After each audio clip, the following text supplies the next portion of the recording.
Hola, ¿qué tal? Muy buenos días, ¿cómo están? Me da mucho gusto saludarlos esta mañana, estar aquí con ustedes este jueves. Es una gran bendición para mí. Espero que tengan y deseo que tengan un excelente y bendecido día. Que Dios les bendiga, les prospere, les ampare, les proteja y les libre de todo mal a ustedes y a sus familias y a sus seres queridos, pero sobre todo que llene su vida y derrame en su vida su favor y su bendición, que guíe e ilumine nuestros senderos este y todos los días y nos conduzca por caminos de bienaventuranza, en donde podamos encontrarnos con su amor, gracia, misericordia y con su hermosa e infinita bondad. Este día jueves vamos a continuar con la lectura, sí, devocional, apoyándonos en la Biblia cronológica, y vamos a leer el libro del profeta Nahum, el cual es un libro que consta de 3 capítulos que los vamos a leer en esta misma mañana, y vamos a hacer unos comentarios sobre este gran profeta que anunció uno de los hechos muy importantes que se presentaron en la historia y donde se vio cumplida la palabra de nuestro Padre Celestial. Y antes de iniciar la lectura del día de hoy, vamos a pedirle a nuestro Padre que Él sea quien nos guíe, quien nos edifique, quien nos muestre, quien nos revele, quien nos dé la enseñanza que está plasmada en su hermosa y bendita palabra. Y comenzamos con el capítulo 1 del profeta Nahum, que dice así: Profecía sobre Nínive, libro de la visión de Nahum de Elcos. Jehová es Dios celoso y vengador. Jehová es vengador y lleno de indignación. Se venga de sus adversarios y guarda enojo para sus enemigos. Jehová es tardo para la ira y grande en poder, y no tendrá por inocente al culpable. Jehová marcha en la tempestad y el torbellino, y las nubes son el polvo de sus pies. Él amenaza al mar y lo hace secar, y agosta todos los ríos. Basán fue destruido, el Carmelo y la flor del Líbano fue destruida. Los montes tiemblan delante de él y los collados se derriten. La tierra se conmueve en su presencia, y el mundo y todos los que en él habitan. ¿Quién permanecerá delante de su ira? ¿Y quién quedará en pie en el ardor de su enojo? Su ira se derrama como fuego, y por él se hienden las peñas. Jehová es bueno, fortaleza en el día de la angustia, y conoce a los que en él confían. Mas con inundación impetuosa consumirá a sus adversarios, y tinieblas perseguirán a sus enemigos. ¿Qué pensáis contra Jehová? Él hará consumación, no tomará venganza 2 veces de sus enemigos, aunque sean como espinos entretejidos y estén empapados en su embriaguez. Serán consumidos como hojarasca completamente seca. De ti salió el que imaginó mal contra Jehová, un consejero perverso. Así ha dicho Jehová: aunque reposo tengan y sean tantos, aún así serán talados. Y él pasará: bastante te he afligido, no te afligiré ya más, porque ahora quebraré su yugo de sobre ti y romperé tus coyundas. Mas acerca de ti mandará Jehová, que no quede ni memoria de tu nombre. De la casa de tu Dios destruiré escultura y estatua de fundición. Allí pondré tu sepulcro, porque fuiste vil. He aquí sobre los montes los pies de los que traen buenas nuevas, del que anuncia la paz. Celebra, oh Judá, tus fiestas, cumple tus votos, porque nunca más volverá a pasar por ti el malvado. Pereció del todo, perdón. Y aquí va el capítulo número 2. Subió destruidor contra ti. Guarda la fortaleza, vigila el camino, cíñete los lomos, refuerza mucho tu poder, porque Jehová restaurará la gloria de Jacob como la gloria de Israel, porque saqueadores los saquearon y estropearon sus mugrones. El escudo de sus valientes estará enrojecido, los varones de su ejército vestidos de grana. El carro como fuego de antorchas, el día que se prepare templarán las hayas. Los carros se precipitarán en las plazas, con estruendo rodarán por las calles. Su aspecto será como antorchas encendidas, correrán como relámpagos. Se acordará él de sus valientes, se atropellarán en su marcha, se apresurarán a su muro y la defensa se preparará. Las puertas de los ríos se abrirán y el palacio será destruido, y la reina será cautiva. Mandarán que suba y sus criadas la llevarán gimiendo como palomas, golpeándose sus pechos. Fue Nínive de tiempo antiguo como estanque de aguas, pero ellos huyen. Dicen, deteneos, deteneos, pero ninguno no mira. Saquead plata, saquead oro, no hay fin de las riquezas y suntuosidad y toda clase de efectos codiciables. Vacía, agotada y desolada está, y el corazón desfallecido, temblor de rodillas, dolor en las entrañas, rostros demudados. ¿Qué es de la guardia de los leones y de la majada de los cachorros de los leones, donde se recogía el león y la leona y los cachorros de león, y no había quien los espantase?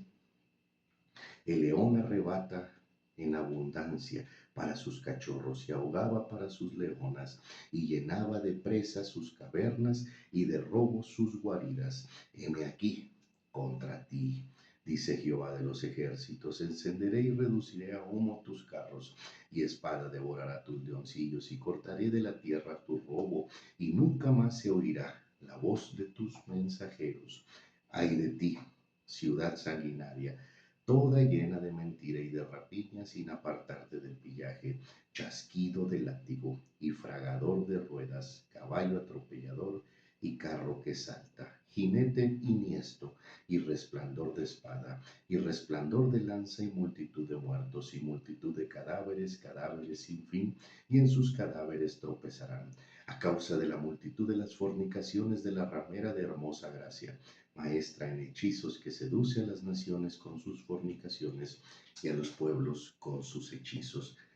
Cuando mencioné ay de ti, había comenzado ya el capítulo 3, pero no lo marqué, una disculpa. Continuamos en el 3. Heme aquí contra ti, dice Jehová de los ejércitos, y descubriré tus faldas en tu rostro, y mostraré a las naciones tu desnudez y a los reinos tu vergüenza, y echaré sobre ti tus inmundicias, y te afrentaré, y te pondré como estiércol. Todos los que te vieren se apartarán de ti y dirán, Nínive es asolada. ¿Quién se compadecerá de ella? ¿Dónde te buscaré consoladores? ¿Eres tú mejor que Tebas, que estaba sentada junto al Nilo, rodeada de aguas cuyo baluarte era el mar y aguas por muro? Etiopía era su fortaleza, también Egipto, y eso sin límite. Fut y Libia fueron sus ayudadores, sin embargo ella fue llevada en cautiverio. También sus pequeños fueron estrellados en las encrucijadas de todas las calles, y sobre sus varones echaron suertes, y sobre todos sus grandes fueron aprisionados con grillos. Tú también serás embriagada y serás encerrada. Tú también buscarás refugio a causa del enemigo. Todas tus fortalezas serán cual higueras con brevas, que si las sacuden, caen en la boca de los que han de comer. He aquí tu pueblo será como mujeres en medio de ti. Las puertas de tu tierra se abrirán de par en par. A tus enemigos fuego consumirá tus cerrojos.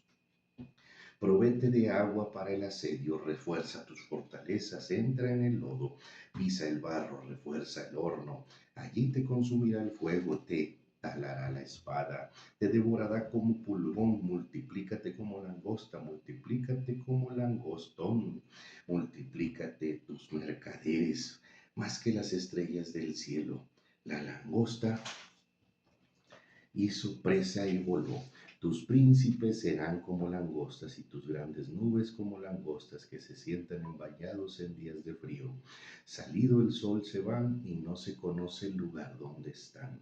Durmieron tus pastores, hoy rey de Asiria. Reposaron tus valientes, tu pueblo se derramó por los montes, y no hay quien lo junte, no hay medicina para tu quebradura. Tu herida es incurable, todos los que oigan tu fama batirán las manos sobre ti, porque sobre quién no pasó continuamente tu maldad. El profeta Nahum hace referencia a la ciudad de Nínive, que era una de las ciudades más importantes del imperio asirio. Recordemos que el imperio asirio sometió al pueblo de Israel, ¿sí?, al cautiverio que inicia con el reino del norte, el reino de Israel, ¿sí?, que estaba comprendido por 10 tribus.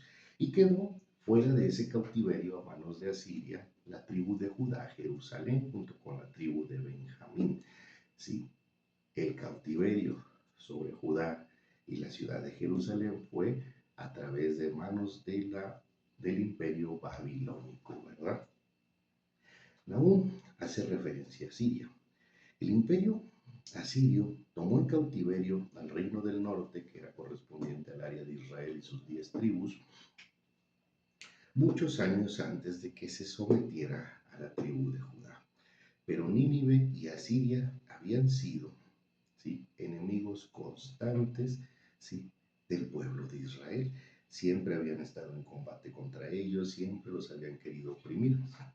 Pero también Asiria, ¿sí?, como era una ciudad muy importante en cuanto al comercio, a la economía, al estatus, la fortaleza. Si había dinero, había un gran ejército. ¿Sí? Si había recursos, contaban con muchos soldados, con carros de guerra, con caballos.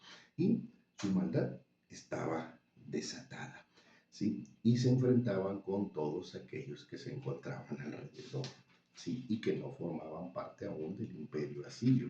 Buscaban extender el reino y someter a todos los pueblos de la tierra. Eran enemigos acérrimos del pueblo de Israel. Siempre, sí, se estuvieron confrontando y siempre menospreciaron al pueblo de Israel.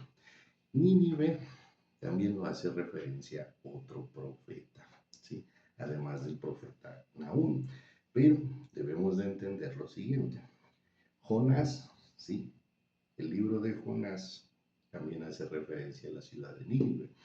De hecho, el motivo por el cual Jonás es tragado por un gran pez y llevado a ciertas costas por desobedecer a Dios de no ir a profetizar a Nínive, es por el hecho de que Jonás, sí, tenía un resentimiento en contra de Nínive por toda la maldad, sí, por toda la opresión, por todas las injusticias y por todos los ataques hacia el pueblo de Israel, hacia los dos reinos de Israel, que era el reino del sur, que es representado por Judá, Jerusalén, y el reino del norte, representado por las otras 10 tribus de Israel. Y Jonás, por eso, sí, no quería profetizar en Nínive, porque sabía que si Nínive se arrepentía, sí, Dios la iba a perdonar. Pero en este caso Nahum reafirma, ¿sí?, la destrucción de Nínive. Esto puede generar cierta controversia, pero todo tiene una explicación. Jonás, ¿sí?, que también su profecía va conforme a la ciudad de Nínive, profetiza entre los años 790 al 740. Recuerden que cuando hablamos antes de Cristo venimos en descendencia, ¿sí? Jonás profetiza en los periodos de los reyes de Jeroboam II, ¿sí?, que eso está establecido en el libro Segunda de Reyes, si no mal recuerdo.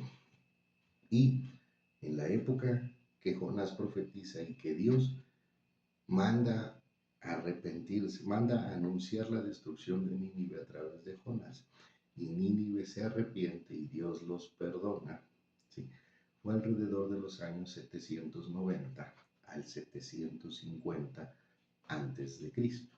¿Sí? Pasaron más de un siglo, ¿sí?, cuando Dios nuevamente y la ciudad de Nínive nuevamente, ¿sí?, se volvió a detonar la maldad. Volvieron a caer en la insensatez, volvieron a caer en la maldad, volvieron a caer en la injusticia y todos los demás actos deplorables delante de los ojos de Dios. ¿Sí? Aquí, en este poderoso mensaje, se anuncia la caída del imperio asirio y de su ciudad principal, de Nínive, ¿verdad? El imperio asirio cae a manos de Babilonia, ¿sí?, alrededor de los años 630 al 600 antes de Cristo, que fue la época en la que profetiza Nahum la destrucción de Nínive. Y se cumple la palabra de Dios, ¿sí?, en el sentido de que a todos los opresores que Dios utilizó para corregir el rumbo del pueblo de Israel, de su pueblo, ¿sí?, Dios también los iba a destruir a ellos, ¿sí? Iba a someter al pueblo para corregir su camino a su propio pueblo. Sin embargo, esos mismos imperios que Dios utilizó, en este caso a Siria, para someter al reino del norte correspondiente a Israel, ¿sí?, fue destruido por el imperio babilónico. Posterior a la destrucción del imperio de Asiria fue Babilonia, la la que Dios ocupa para corregir el camino del reino del sur, correspondiente a la tribu de Judá y de Benjamín, donde estaba ubicada la ciudad de Jerusalén. Y posteriormente a que ya había corregido Dios el rumbo de su pueblo, ¿sí? El imperio babilónico fue sometido por el imperio medo-persa, ¿sí?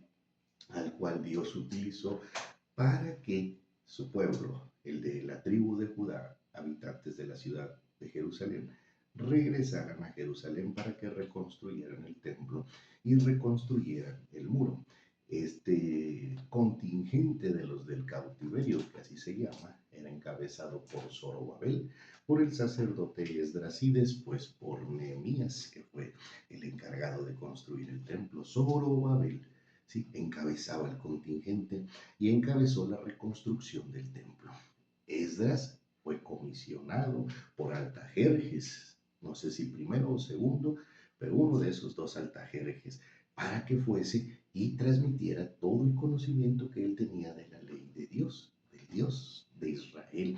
Esdras era un amplio conocedor que no sé cada cuánto tiempo, pero de forma continua Esdras se colocaba en la plaza pública, al frente de todo el pueblo, y leía por completo la ley de Dios dada a través de Moisés, sí, al pueblo de Israel. Completamente todo lo que estaba plasmado en la ley. O sea, que desde la plaza pública el sacerdote Esdras leía Génesis, Levítico, Deuteronomio, Números y Éxodo. Ya los dije, desorden, ¿verdad? Pero los 5 primeros libros de la Biblia correspondiente al Pentateuco o a la Torá, conforme a la Biblia hebrea. Y Nehemías fue el responsable de la reconstrucción del muro de la ciudad de Jerusalén. A todos estos hombres los ocupa Dios para restablecer a su pueblo en la ciudad de Jerusalén posterior al cautiverio del que fueron sometidos a manos de Babilonia. Entonces ya podemos entender cómo Jonás profetiza por Nínive, ¿sí? Cuando profetiza y anuncia su caída, esa generación de ciudadanos habitantes de Nínive, de reyes y demás, se arrepintieron delante de Dios. Y Dios reconoció su arrepentimiento y los perdonó. Pero la siguiente generación, ¿sí? Porque pasaron alrededor de 150 años, ¿sí? Cuando Nahum anuncia la caída de Nínive por toda la maldad, ¿sí? Les pregunta a Dios, ¿sí? ¿Sobre quién no pasó continuamente tu maldad? Era algo muy grande, muy profundo, ¿sí? Y muy negativa, ¿sí? La maldad de la ciudad de Nínive, la soberbia, ¿sí? El poder, ¿sí? Combinados, ¿sí? Con la maldad, se convierten en algo sumamente detonante, ¿sí? Sumamente grave, y que era lo que representaba la ciudad de Nínive. El libro de Nahum también nos muestra una forma profética de resaltar el poder y la majestad de nuestro Padre Celestial. Jehová es tardo para la ira y grande poder, y no tendrá por inocente al culpable. Jehová marcha en la tempestad y el torbellino, y las nubes son el polvo de sus pies. Él amenaza al mar y lo hace secar y agosta todos los ríos. Basán fue destruido y el Carmelo, la flor del Líbano, fue destruida. Nahum comienza hablándonos de la potestad, de la majestad y del poder de Dios. Y después, ¿sí? Como podemos ver claramente a lo largo y ancho de las Sagradas Escrituras, el Padre no solamente ejerce su potestad y destruye la maldad, sino que les explica claramente los motivos que tiene para llevar a cabo cada acción. No se justifica, ¿sí? Les explica y les transmite cuáles son las causas, como a ti y a mí. Cuando Dios nos habla a través de los hermanos, a través de los pastores, a través de su palabra, a través de las prédicas, a través de los mensajes. Y Dios nos exhorta a corregir nuestro camino. vez a ti ya una vez Dios te exhortó y corrigió tu camino. Tal vez a ti ya una vez Dios, ¿sí?, te envió advertencia y te arrepentiste y corregiste. No nos comportemos como Nínive, que una generación actuó correctamente delante de Dios y la siguiente no actúa correctamente delante de Dios. Porque muchas veces en nuestra vida pasamos por momentos difíciles. Y después que esos momentos difíciles pasan y Dios corrige nuestro camino a través de ellos, se nos olvida el por qué nuestro Padre Celestial nos permitió por pasar por circunstancias complicadas y volvemos a apartarnos de Dios y a desviarnos del camino. ¿Sí? Dios siempre nos va a dejar en claro los porqués de sus obras, los porqués de todas aquellas cosas que permiten nuestra vida. Nosotros tenemos que tener la suficiente capacidad y la cercanía con el Padre para escuchar su voz y entender sus decretos. Pero sobre todo, tenemos que tener una comunión, ¿sí?, muy bien, ¿sí?, cultivada con nuestro Padre Celestial, en base a esfuerzo, en base a dedicación. Y tenemos que tener un corazón dispuesto para que cuando Dios nos hable, lo que se refleje en ti y en mí sea obediencia a nuestro Padre, a su palabra y a su voluntad. Obediencia a su plan y a su propósito, que quede muy claro, porque muchas veces se nos complica la existencia, ¿sí?, porque confundimos la obediencia a Dios, a su palabra, a su voluntad, a su plan y su propósito, con la obediencia a la iglesia o al grupo de denominación cristiana al que nosotros pertenecemos. Y son dos cosas muy distintas, ¿sí? Nuestra obediencia sin cuestionamiento debe de ser a nuestro Padre Celestial. Y entre mejor comunión y relación tengamos con Dios, cuando Dios envía estas advertencias de forma anticipada, porque Nahum advirtió a Nínive, nada más que con Nahum no se arrepintieron. ¿Cómo lo hicieron? Con Jonás. ¿Sí? Por eso Dios determinó, así como con el pueblo de Israel, que lo exhortó por más de 250 años, anunció el cautiverio y les dio oportunidad de arrepentirse. Sin embargo, generación tras generación decidieron desobedecer a Dios. Así a ti y a mí. Dios nos va a mandar alertas o advertencias. Y si tenemos un corazón dispuesto al Padre, una comunión especial con nuestro Creador, con nuestro Rey y Señor, con nuestro Padre eterno, con nuestro Dios, vamos a poder atender esa exhortación. Es a través de la palabra, a través de un hermano, a través de una oración, a través de una prédica. Y después de esa exhortación, ¿sí?, esa palabra que redarguye, esa palabra que corta, esa palabra que confronta, en nosotros se verá reflejada la obediencia a nuestro Padre. Y si hay obediencia, va a haber corrección. Y si hay corrección, va a haber arrepentimiento. Y si hay arrepentimiento, siempre va a prevalecer el perdón, la gracia y la misericordia de Dios, que fue el gran error de Nínive, cuando ya antes había sido perdonado por el Padre, por el que lo controla todo, por el que tiene el mundo verdaderamente en sus manos, y no valoraron la misericordia de Dios. Si tú y yo ya hemos sido bendecidos por el amor, gracia y misericordia de nuestro Padre Celestial, valoremos el amor y la bondad de Dios y valorémoslo y respondámosle con obediencia a su majestad. ¿Y en dónde hemos recibido todos el amor, gracia y misericordia de Dios? En la cruz.